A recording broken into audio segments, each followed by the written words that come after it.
No. Thank you so much. Additional witnesses? No, I do have a couple of stipulations Very good. placed on the record. First stipulation is that if Trooper Arthur Williams were to testify, he would testify that he took buccal swabs from both Charlotte Pendergrass and Jaylen Pendergrass. And that was in April 30th of 2025. No objection for exam purposes, Your Honor.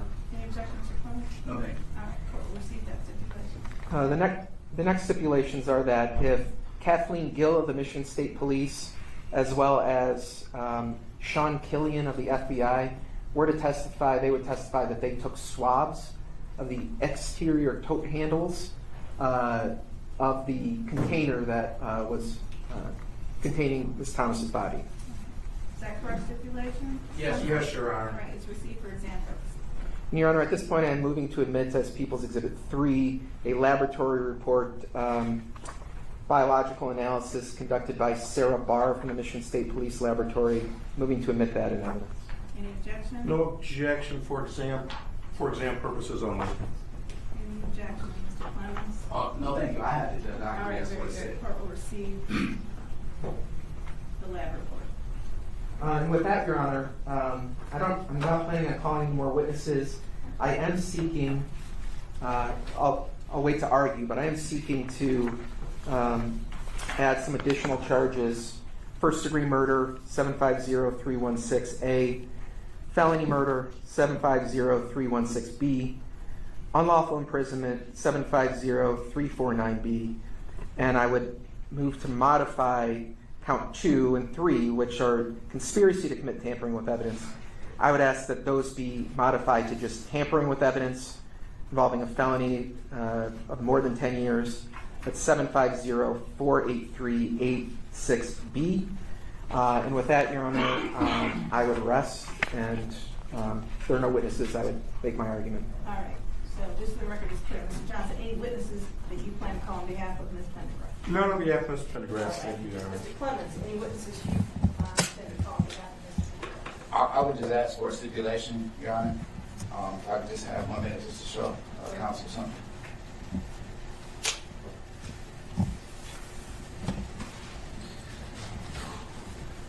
Let me show you this set of reports showing what's on. Oh, yeah.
Somebody else that maybe that's what this document shows. Sure.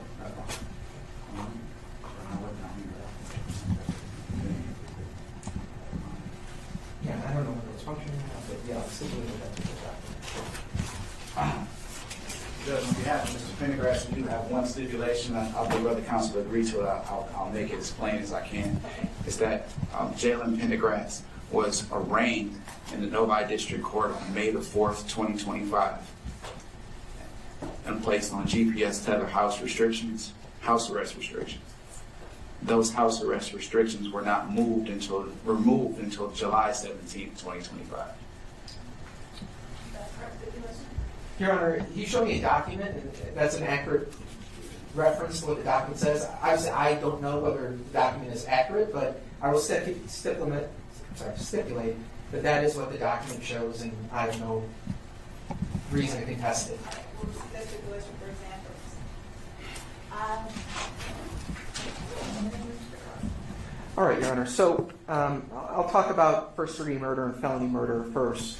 There was testimony from Jayla Hatcher that London Thomas was brought over to the house on Carlisle Street, that when she was there, that they had a difficult time to getting into the location. Ultimately, Jaylen Pendergrass called London's phone, and Jayla Hatcher answered London outside, and then ultimately London was let into the house. And we know that because Jayla Hatcher later saw a FaceTime video showing that London Thomas was in the basement of that house, which Jayla Hatcher was familiar with because she had previously been in the basement of the house. You also have the testimony that when she went to the house in Inkster the next day, that she was trying to communicate with Charlotte Pendergrass, that Charlotte Pendergrass basically told her, at least initially, I don't know anything about her. I don't know where where London is. And that ultimately, as the conversation went on, I believe she testified that Charlotte told her that Jayla left. Okay, so there's an acknowledgement from both defendants that London Thomas was in the house at some point that morning.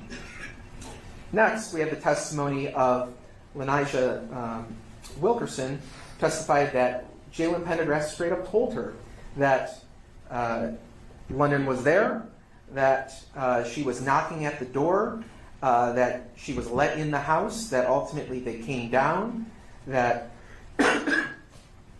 there was conversation about this phone that had been supposedly taken from Jaylen Pendergrass, and that in the course, and also that Jaylen called his mother to come over to the house on Carlisle.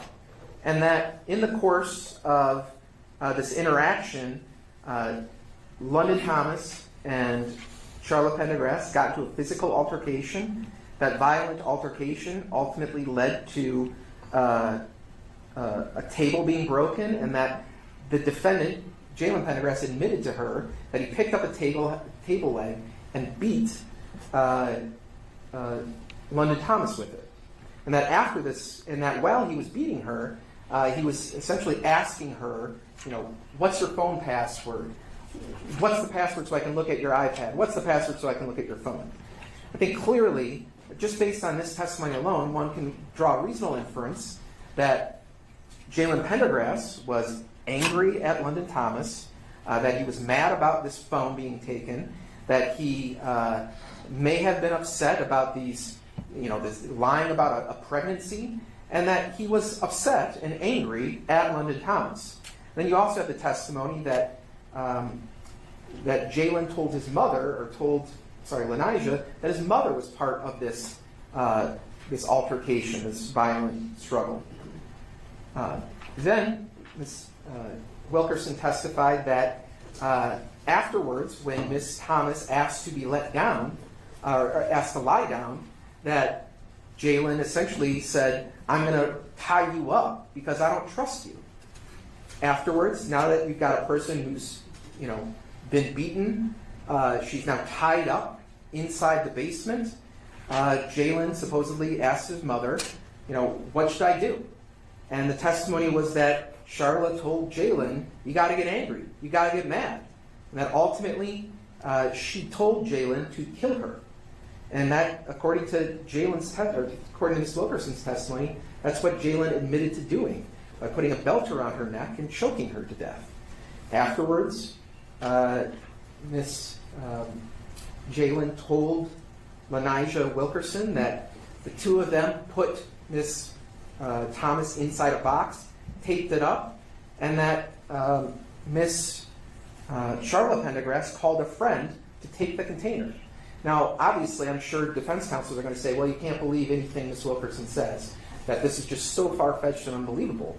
What I would suggest is that her testimony is such that she knows certain facts and details. She was not present, and nobody's alleging that she was present.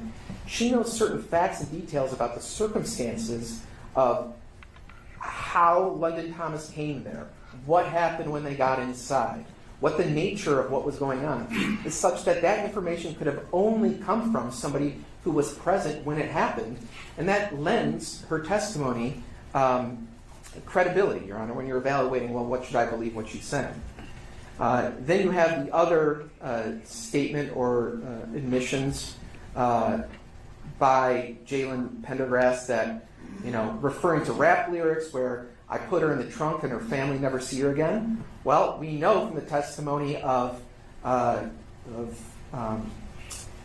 Lynch that in fact the tote container, which contained the body of Miss Miss Pendergrass, was inside the trunk of the car, and it's clear based on the nature of how that transfer was made that no, the family was never going to see her body again or see Lanijah again.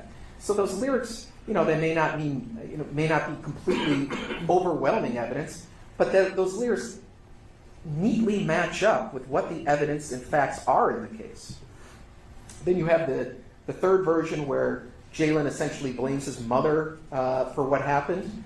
Quite frankly, I find it hard to believe that he would simply go upstairs and just pretend like nothing was happening while his mother is fighting with a woman down in his basement.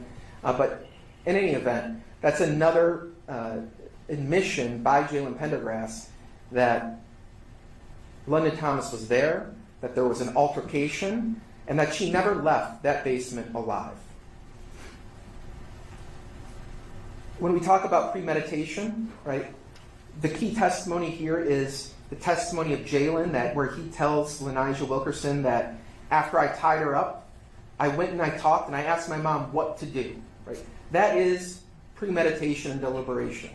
What should I do with this teenage girl that is in my basement who's tied up? What am I supposed to do with her? And what his ultimate decision was is I'm going to put a belt around her neck and choke her to death. So clearly, there's evidence of premeditation here. And also, if you look at their actions after the fact, right, the lengths they went to hide the body, to lie to investigators, to come up with some story about what happened to London Thomas, that is evidence of premeditation. Prior relationship of the parties, the defendant's actions before the killing, the circumstances of the killing itself, and the defendant's conduct after the homicide. People v. Anderson at 209 Mish Ave, 1995 case. That's all evidence that the court can use when you're deciding about whether or not there's sufficient evidence of premeditation and deliberation. Talking about felony murder now, well, obviously the same argument applies, except this time our argument is that the underlying felony is unlawful imprisonment. So if the court were to believe that an unlawful imprisonment occurred, then the court should also bind the defendant over on a count of felony murder. When we talk about unlawful imprisonment, first I have to prove that the defendant knowingly restrained another person. Well, we have the testimony of Ms. Wilkerson that the defendant admitted that he tied her up before she was strangled. We have the condition of Ms. Thomas when the container was opened, where she's got tape around her wrists. Right? If she's already dead by the time they put her in the container, why would you wrap tape around her wrists? Right? It doesn't make any sense unless you want to restrain her. Right? And even if we were to sit here and speculate, well, maybe he strangled her, but maybe she wasn't dead when she was put in the box. Right? If you put somebody in a box with tape around their wrists, and then you tape the box shut repeatedly so that the person inside can't get out, that's felony murder. That's unlawful imprisonment. Why? Because they knowingly restrained another person, and that person was restrained to facilitate the commission of another felony. That is murder, right? Tying somebody up so that when I put them in a box and I tape it shut, they can't get out.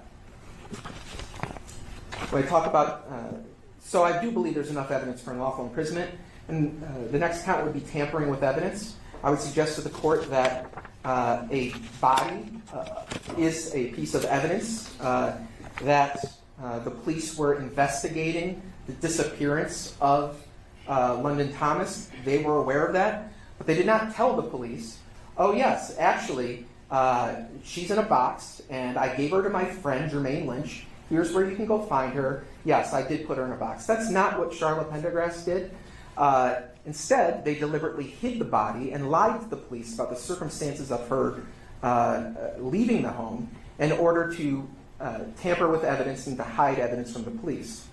Now, if the question is, well, what does Jaylen Pendergrass have to do with that? Well, the court has the DNA results which show that his DNA, there's a extremely strong, I don't remember the exact verbiage, but extremely strong likelihood that his DNA is on the tote handles of the container that contained the body of Miss Thomas. So, and you also have the statement of Charlotte Pendergrass, who essentially says, yes, Jaylen and I went together in the car afterwards. So that's my basis for seeking to amend these charges, Your Honor, and I will respond in rebuttal to arguments by defense counsel. Thank you, sir. Mr. Johnson? Thank you, Your Honor.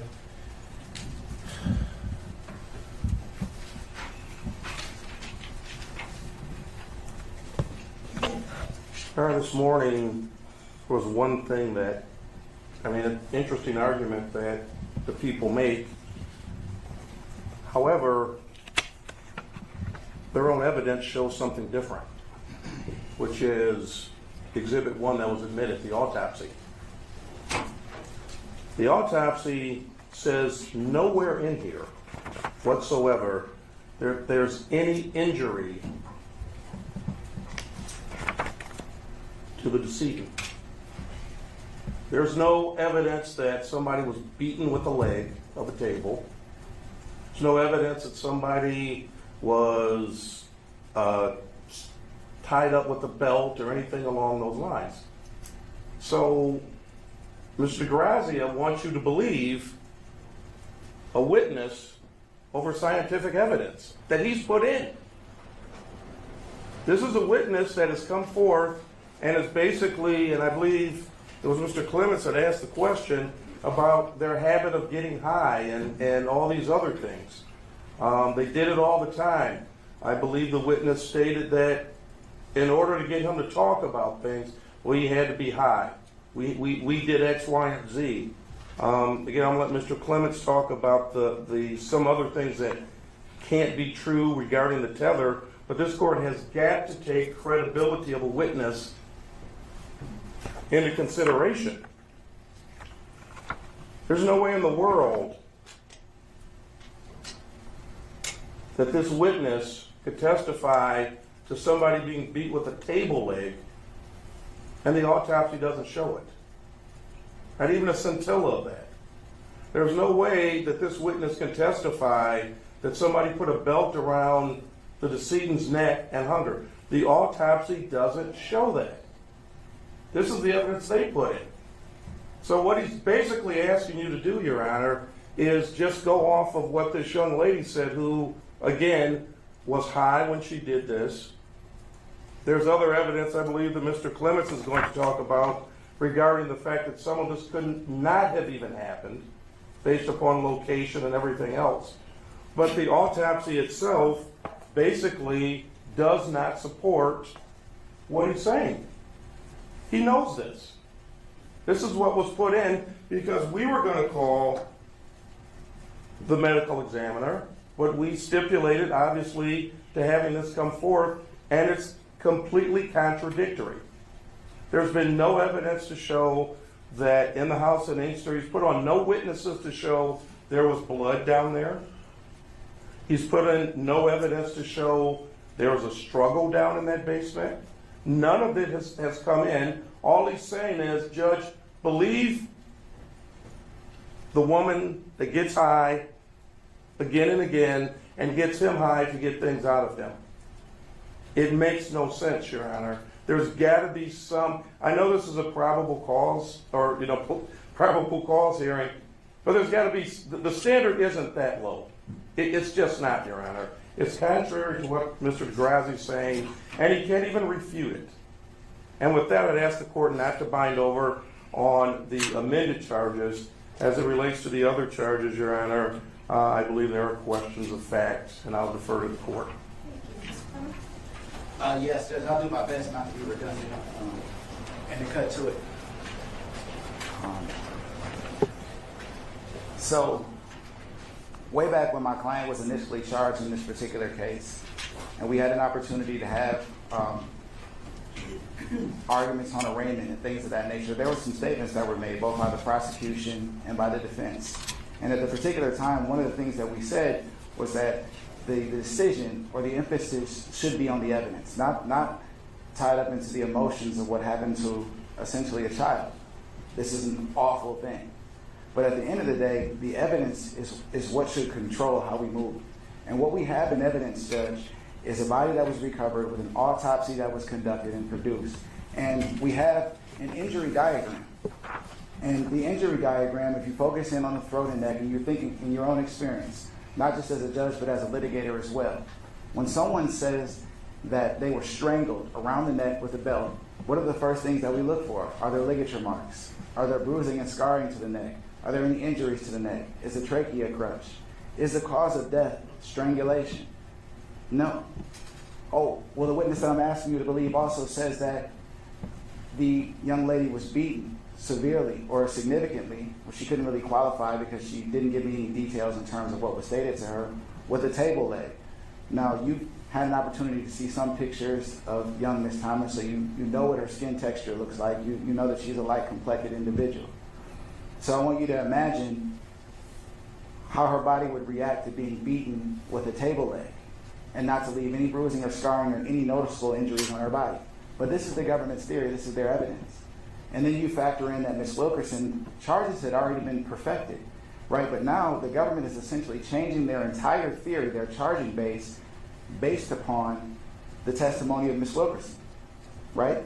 From her testimony, you're to deviate from a second-degree murder charge that was initially levied and add charges of premeditated murder, add charges of unlawful imprisonment, and add charges that are felony murder that appreciate the entire context of the information that she provides, but just avoid the content that suggests that she's not being truthful or that she's just not a quality witness, like being extremely drunk and extremely high when this information is purportedly given to her, which would be a good explanation for why the information that she provides doesn't marry up with the scientific evidence. Remember, in that People versus King and People versus Anderson, which our focus is on preliminary examinations and what the examining magistrate or the examining judge is to do, is not to take your common sense at the door when assessing credibility. For Mr. Pendergrass to be able to beat London Thomas with a table leg and leave no marks on her body, for him to be able to strangle her with a belt and leave no marks on his neck, it's just something that's devoid of logic and reasoning. That's wholly unbelievable. That's incredible testimony. But what's more, and it almost blew me away, is when I asked her, I said, you're telling me that Mr. Pendergrass wasn't on tether? And she says, yes, when he got out of jail the second time, he was not on tether, but he was. Now, maybe Mr. DeGrazia and I can argue it another time. I look forward to someone being able to tell me that in your own experience, just think about this, an individual's on house arrest, not able to leave, but they left the house and just started walking down Inkster Road, and that no one monitored that. That's what you're being asked to believe. That shouldn't be accepted at any standard of proof, even at a low standard of proof, from a credibility assessment. So I'm asking that you bind the matter over only on second-degree murder and deny the prosecutor's request to amend the complaint warrant. Thank you.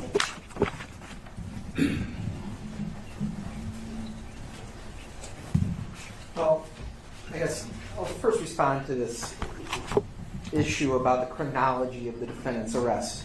This case has a long history where the defendant was initially arrested, then he was released, then he was arrested in Oakland County for unrelated charges, then he was released on tether. So it's not difficult to believe that a layperson cannot keep the chronology of the defendant's different arrests by different jurisdictions and when he was held in custody. The fact that she's not exactly clear what exact day the defendant may have been on tether on, I don't think it's dispositive testimony. Now, Mr. Johnson mentioned, well, there's no evidence of a blood or struggle inside the basement. Well, we have to remember that this murder likely occurred sometime between the hours of 5 a.m. and later that morning when the defendant left the house by her own admission. By the time the police get there, the Inkster police get there, they get there late or in the evening of April 5th. So they've had at least 12 hours to clean up that basement, to clean up the crime scene, and we know that they made efforts to hide evidence or destroy evidence because of what they did to hide Ms. Thomas's body. It's no great surprise that if you're going to go to the length to hide a body, you're also going to try and clean up the crime scene so that police investigators won't find a bloody mess in a basement. Regarding the autopsy results, the court has seen the pictures, and it's clear that between April 5th, when we're alleging that the murder occurred, and April 26th, when the body was found, that there had been significant decomposition to the decedent's body. It's written in the autopsy report. The court can look at the pictures. There's also the testimony of Agent Siegel that the odor was noticeable at that time. So there had been some serious decomposition. The condition of the body itself, folded up in a container in a bunched position, that is going to affect the condition of the body itself. So we don't know the exact circumstances of how badly was she beaten with a table leg, or where on her body the table leg may have occurred. We don't know what her body may have looked like on April 5th, and we don't know that because they went out of their way to hide evidence. But we do know that when the body was found, there's significant decomposition which has affected how her body looked and appeared at the time it was found. Now, the cause of death was ruled as asphyxia, and that determination was made before there was any sort of knowledge that she may have been strangled by a belt. So we can draw a reasonable inference that even if she wasn't killed with a belt, the simple act of tying somebody up who is alive and putting them in a container and then taping it shut so they can't escape, that causes asphyxia. And that's why the medical examiner came with her conclusion. So even if we purely discount Jaylen Pendergrass's testimony about how the murder occurred, both defendants are still responsible for her murder because they helped each other by tying up the victim, by restraining her, by putting her into a container and taping her up and leaving her to slowly suffocate to death. So I think that even if the court were to discount the testimony of Ms. Wilkerson, there is still sufficient evidence on this record to bind the defendant over on the amended charges as I've suggested, and that's what I'm respectfully asking the court to do. Judge, may I just ask that we clarify that Mr. Pendergrass never gave any testimony? I believe that was a misspeak, just by counsel. No. Thank you. Let's take just a short break to read the lab report and autopsy protocol, and I will be right back up. Thank you, Your Honor. All rise.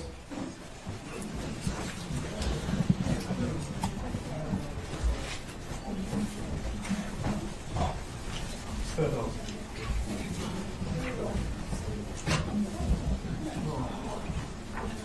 You can have a seat.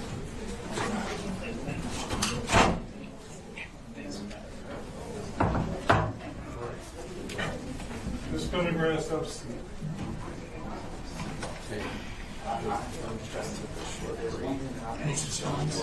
I just want to make sure I'm correct. Sorry.